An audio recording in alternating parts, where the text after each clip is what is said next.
What's up, guys? Today I'm going to be showing you how I make my mashups and also telling you about a new pack that dropped today with 30 tracks. If that sounds like something you'd be interested in, keep watching.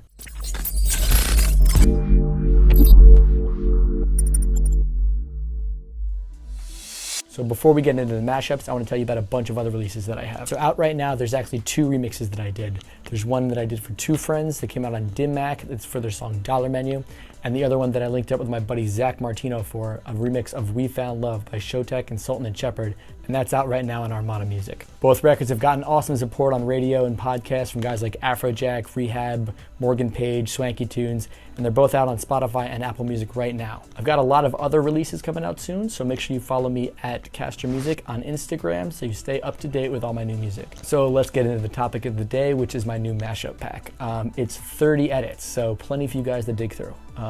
Underneath here in the description is a link to the download, and there are also instructions on how to download it. If you do subscribe to my channel and already follow Mashup Monday, then you might already have some of these edits, but that's fine. There's plenty more for you to dig through.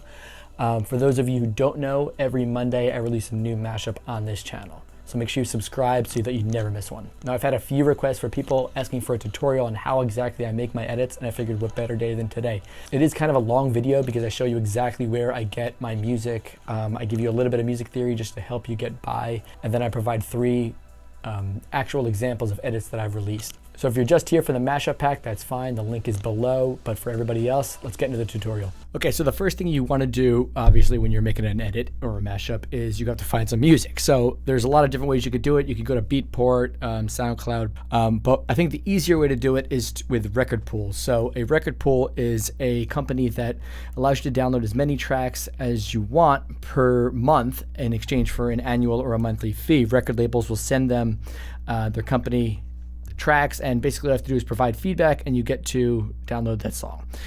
There's a bunch of different ones. There's Headliner Music Club, DJ City, Club Killers, BPM Supreme. There's a ton of them that are really, really good. The one that I like to use most of the time for making edits is Digital Music Pool. DMP is really good for things that a lot of these other companies don't have at the time. So for example, they have an instrumental section, which I haven't seen on any other ones, and an acapella section broken down into new acapellas and throwback acapellas. So if you'll notice, they have like really recent tracks, like the new Post Malone record just came out, and they have acapellas for like a bunch of these things that I haven't seen yet. I'm pretty sure they use like a software that breaks down the tracks into instrumentals and acapellas. So a lot of these aren't studio, but they're definitely good enough to make edits with. So and another great thing about it is you get to sort by key. So if you just look to the back to the home page, they have this search function right here that you can sort by BPM and key. So let's say you have a acapella in like 6A or something. Let's go back to this section. Let's see for an example. Let's say you're trying to make an edit of this Post Malone and Ozzy Osbourne track, right? Okay, so you notice that the BPM is in 70 and the key is at 12A. So all you have to do is go into the instrumental section,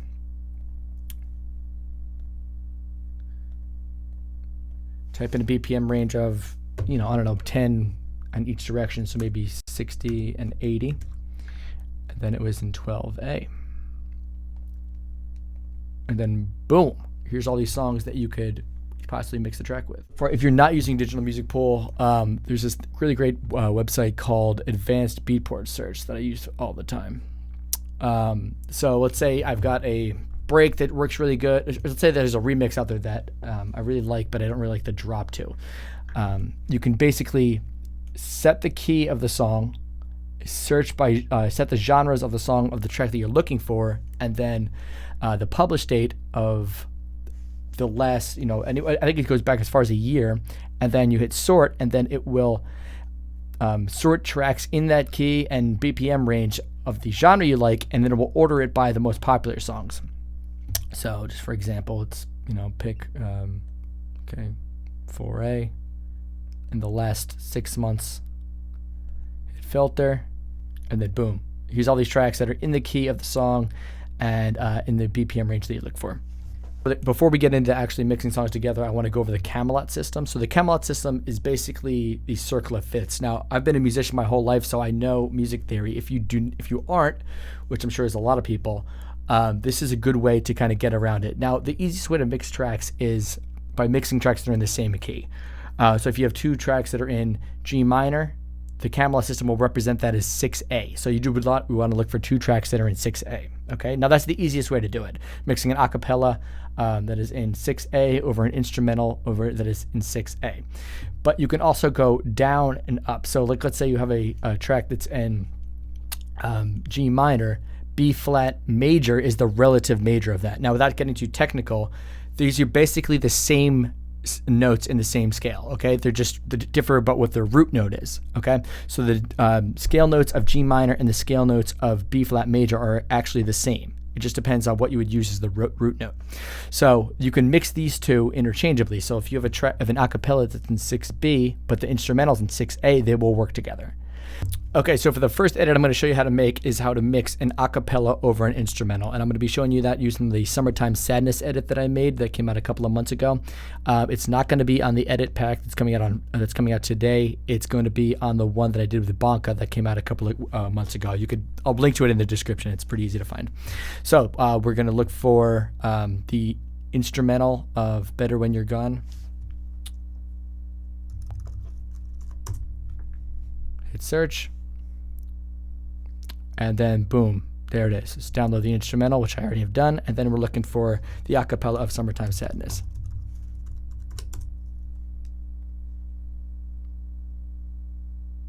And then boom, there it is. Download it and you're good to go.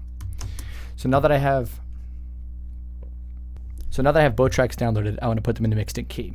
So you drag your files into here, and mixed in key will analyze them and give you the Camelot result for each one. So I already know that both these tracks are in 12A, so they should work nicely together, but you'll notice that the tempo is different. Better When You're Gone is at 128, and Summertime Sadness is at 112. Okay, so you want to drag your two tracks into Ableton or FL, whatever you're using. Turn this one off for a second. We know that the BPM of Better When You're Gone is 128, so let's set that. And then we're going to set the downbeat to the very first transient so that everything is lined up to the grid. So now let's deal with the acapella. So the acapella is in the right key, but it's at the wrong tempo. So the tempo is at 112. So the easiest way to do this is to set the tempo to the original, or to the acapella tempo, which is 112, and then go ahead and find the downbeat. So the downbeat here, let's play this a little bit. I got my red dress on. Okay, so the downbeat for this song, I know from if you're listening to it, is red. So you would set it around here. Red dress on tonight, dancing in the dark. Okay, so now we have found the downbeat. You're going to warp it to its original BPM. So hit warp down here. So now you have it warped to 112. Now, I like to use either Complex or Complex Pro. If you're going to use Complex Pro, just make sure you bring the performance down.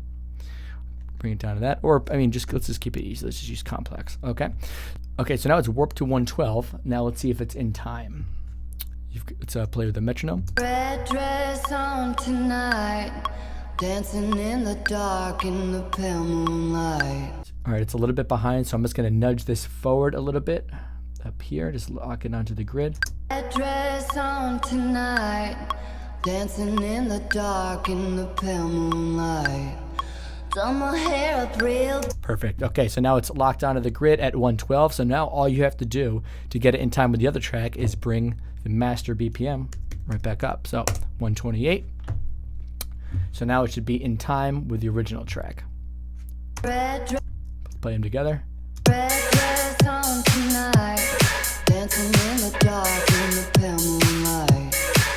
Perfect. Okay, so now what we're going to do is we're going to move this where we want it to start. So let's see here. Let's bring this over a little bit so you get that first part of the vocal. So the way I like to arrange songs is the first 30 seconds should be just drums and the instrumental. The DJs need time to mix the song in, so give them at least 15 to 30 seconds. Now, when you get these extended edits off DMP or wherever you get it from, they usually have that. But if they don't, make sure you have to add it.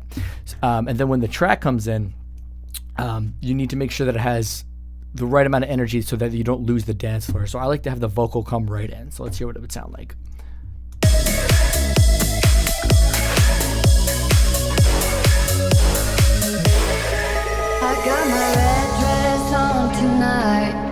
dancing in the dark. That's perfect. See, now that's much better than if you had a track start over here.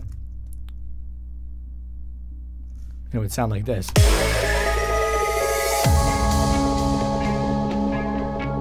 You'd have to wait this entire like 15 seconds for it to start for you to get the vocal. I got my red dress tonight. Okay, so it's all about energy. You gotta make sure you don't lose any energy when you're doing these things.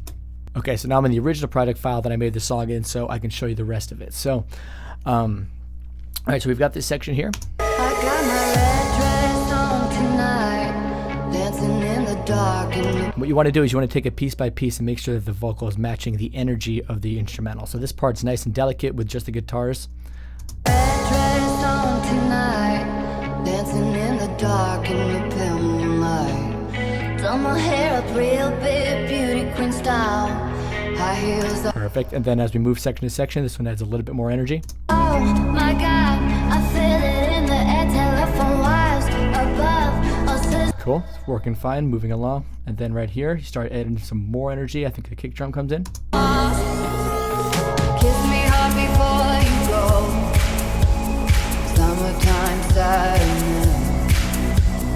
I just wanted you to know. Perfect. Now, I remember when I made this, that this section right here, I had to chop off a little bit. So if you listen to the original, there's this huge part right here. I got that summertime sadness. But I didn't want that. I wanted the summertime sadness to be the part with the most energy, and that would be over this section.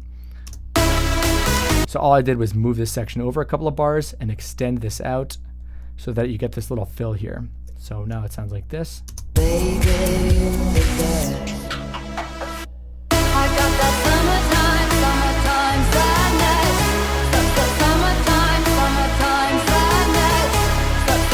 Cool. And now this is the build section. So what I did was I just took this part that would normally come out, and then I just looped that. So I just duplicated it a couple times and gradually sped it up.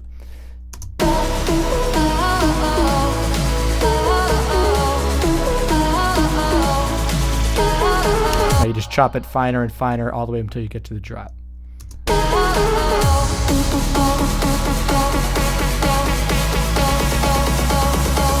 Cool. All right, so now that you're all the way up to drop section, this is probably the most important part of it, and that is the pre-drop vocal. So if you want to play it simple, you can just do like, you know, put your fucking hands up, but I make a lot of these, so if I were to do that for every single song, I'd be, you know, you'd be hearing that 50 times a set.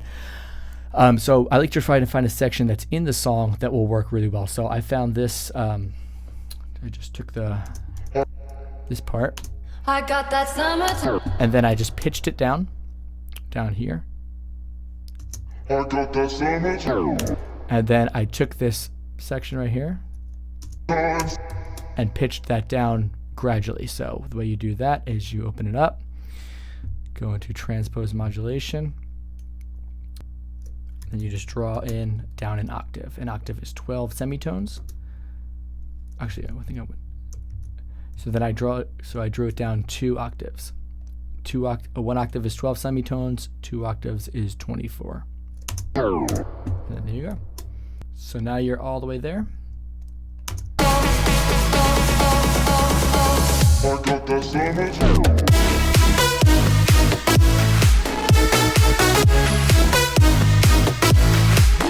And I like to add in these little, I just basically just took this and copy and pasted it at like every 8 bars or something.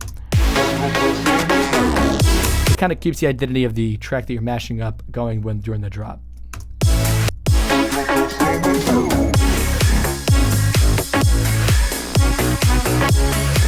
Cool, easy. And then you go on to your second verse. Electric tonight, cruising down the coast, going about 90. And then it's essentially the same thing. I did add a little scratch fill up here. This little thing. I don't know, it just sounded nice to me. I think it's just kind of, it's kind of already one in there. But I just thought that, and that would give it a little something extra. Okay, so I want to talk about Track Spacer, which is one of my favorite plugins. I use this in all of my original productions and remixes, and I use it in here too. It works really, really good to just create space in the instrumental. So basically what you want to do is you just want to mix the acapella into the instrumental, okay? So all you have to do is set your instrumental to 0. You can find a good volume for this, and then what we're going to do is Track Spacer is going to create space in the frequencies in the instrumental.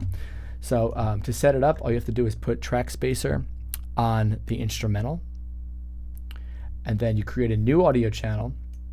You're taking the audio from the acapella, which is channel 3. It's going out to channel 5, which is the one that has Track Spacer, and then you select Track Spacer and hit monitor in. Okay? So now you go in here, and what Track Spacer does is it removes in real time the frequencies that the instrumental and the acapella share. So it's going to make the vocal more clear because the frequencies are going to be reduced in the instrumental to make room for the acapella. So if you watch, you can see it in real time. Red dress on tonight, dancing in the dark in the pale moonlight. See how it's reacting to the vocal there? It's pretty amazing. In real time, it reduces the frequencies that you need to make room for. So if I were to turn it all the way up, you barely hear any of the instrumental, but just to show you. I got that summertime sadness. This is with it on. I got that summertime sadness. Summertime sadness.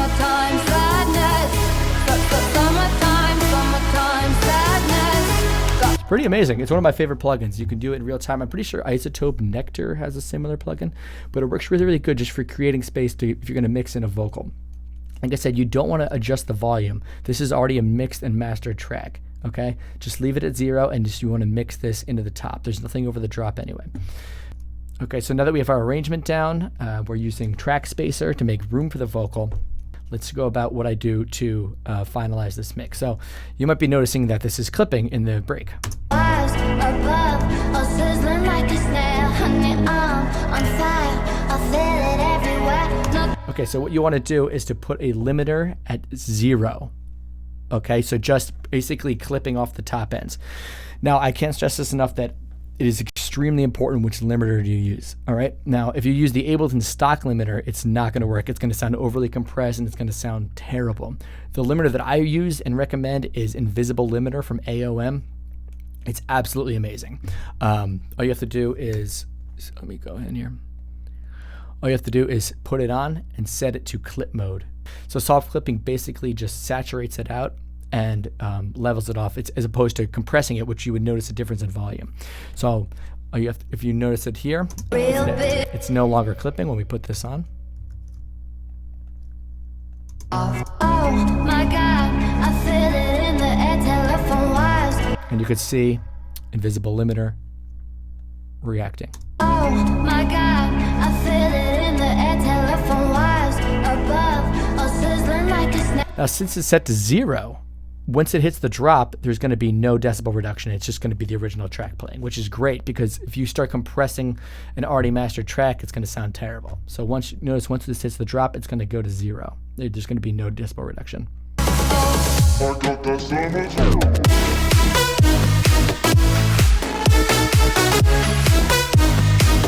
So that's how you keep your tracks punchy and the transients intact. The only thing you need to do is put this invisible limiter on here. Okay, you don't need to start EQing things and compressing things. The track is already mastered. Like, Brooks is an incredible producer. We don't need you to go ahead and start compressing a track, all right? Like, it's fine. Just go with it. It's all good. Okay, so the next track is actually mixed between 9A and 9B. I just wanted to show you this to show you that you can mix them interchangeably. So this is a track that will be in the edit pack that came out today. And it is Semi-Charmed Life by Third Eye Blind mixed with Heaven's Door by Jetfire. Okay, now Semi-Charmed Life is in 9B and Heaven's Door is in 9A. Now, like I said, they're the same notes. They just revolve around different root notes, okay? So the process was exactly the same as the one I just showed you. And let's just, for an example, I just want to show you that they will work together.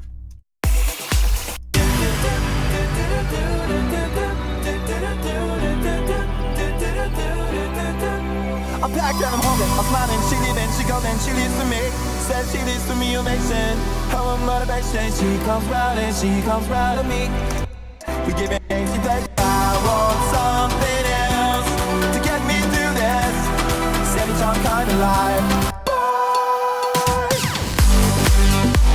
Now, see, it does work. These are two tracks that are technically in the same, like I said, the same notes, but they're in technically two different keys as the Camelot system would see them. This one's in the instrumentals in 9A and 9B. Okay, so this last edit I'm going to show you how to make is a little bit different. This is mixing two full tracks. One of them is a remix of Seven Nation Army, and the other one is a remix of Epic by Garmiani. I believe that's his name. So this original one, the Seven Nation Army track, was remixed by my buddy Mikey P, who goes by Puari. It's an awesome track, but the drop is Melbourne Bounce. I just kind of thought it needed a little update, and Epic is just such a massive track. It's timeless, and the remix this guy did is pretty awesome. So they work together really, really nicely. So let me just play you what we've got here so far.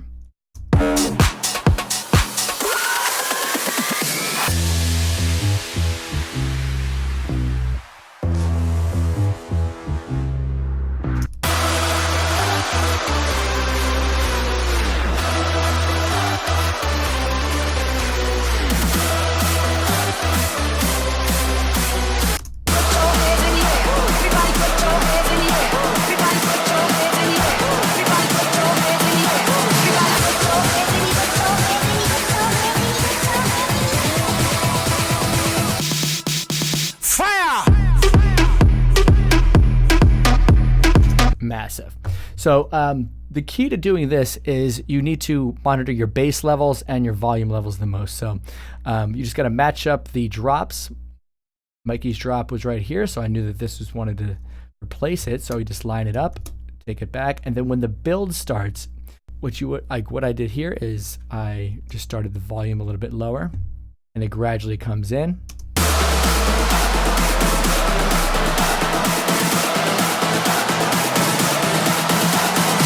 But one thing that I did is I swapped the bass. You never want to have the bass from both tracks playing at the same time. Not usually, unless they're both very, very low. So I originally have the bass from the Seven Nation Army track playing during the build, and then it automates off. Here there's a low cut of about 334 hertz to make room for when this switches on. So you basically just swap these. So there's no bass from the Epic remix right here. As you can notice, see, it's when you hit play. And then when it gets here, they switch.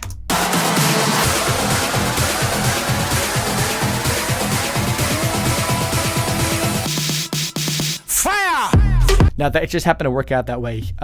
You might want to just do it have the bass from one of these playing the entire time, just whatever is a more full low end and is working. But like I said, just don't put them both at the same time. And didn't really need to have to worry about a pre-drop vocal here because it's got this part. Fire!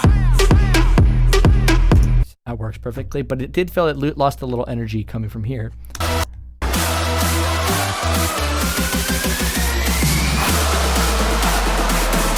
I wanted to just get something to put it over the top, so I put this little hype loop over it.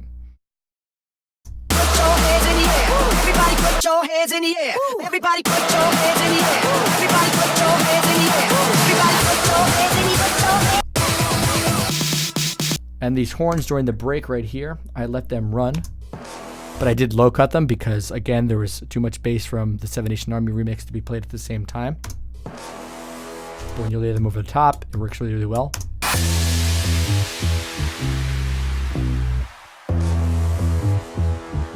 Pretty cool. It's just the little things like that that kind of put the track over. And now you'll notice, again, both tracks are set to 0. Okay, these are two master tracks. The only thing, again, that is on here is invisible limiter. You'll notice that even though when both tracks are playing at the same time during the build, and there's a lot of decibel reduction going on, when it gets to the drop, it's not being touched, okay? Fire! There's no gain reduction at all right there, none. Fire!